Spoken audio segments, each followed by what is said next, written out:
नमस्कार शेतकरी मित्रांनो, मी दीपक पाटील, वेलकम सीड्स या कंपनीचा कंपनी प्रतिनिधी। आज आपण आलो आहे शिंपी टाकळी या गावी। आपल्यासोबत आहेत शेतकरी दादा ज्यांनी वेलकम सीडची वेलकम 50 ही कोबी लागवड केली आहे। आपण थोडक्यात त्यांच्याकडून त्यांचं मनोगत जाणून घेऊ। दादा नमस्कार।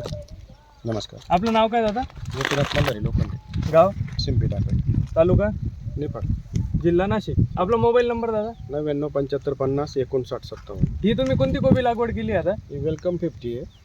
वेलकम सीडची वेलकम 50 काय तारखेची लागवड आहे आपली? 25 फेब्रुवारी 25 फेब्रुवारी 2025 ला। किती काडी लागवड केली तुम्ही? 22,000 काढी आहे। 22,000 काडी लागवड केली। कसं काय वाटली तुम्हाला?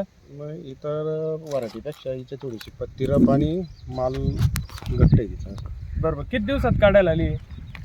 साधारण 60-65 दिवसात आली। 60 ते 65 दिवसात काढायला म्हणजे आज 6 मे 2025 तारीख आहे। 65 दिवसात तुम्ही 26 तारखेला 26 फेब्रुवारी लावली आहे। हां हां।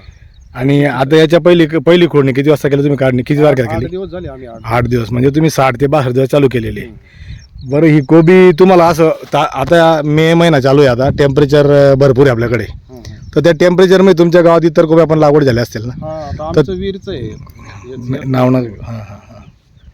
तर इतर कोब्यामध्ये तुम्हाला याच्यामध्ये काय फरक पडला? हिचे थोडीशी रोगाची पत्ती रप आहे, शायनिंग चांगली आहे, आणि एवढ्या म्हणजे आज नाशिकमध्ये 36 आळत हां काळू की एकदम तुम्ही रान बघितल्यानंतर हा ना असं काळं भोर रान दिसतं, एकदम फ्रेश दिसतं सगळं एवढ्या टेम्परेचरमध्ये पण. करप्याला नाहीचे म्हणजे नाहीचे करपा हां दिसतच नाही असं। बरं, ही कोबी तुम्हाला आवडली का? हो हो, मग आता पहिल्यांदा केली, आम्हाला पण माहित नव्हती वेलकम बरोबर. गेली होती ती। कोणत्या नर्सरीतून आणलं तुम्ही? आम्ही कांगणे नर्सरी, कांगणे नर्सरी, हिंगणवेळा। बरं, तुम्ही इतर शेतकऱ्यांना काय सांगाल कोबीबद्दल? नाही, कोबीचं त्याच्यात काय चांगलं सांगा म्हणजे चांगलीच काही कमतरता तुम्हाला वाटते काही? नाही. वजन वगैरे साईज एकदम चांगली, साईज बी चांगली, वजने पण चांगली त्याच्यात। तुम्ही समाधानी घ्यायच्यात? हो मग सामान। ओके, धन्यवाद, नमस्कार दादा।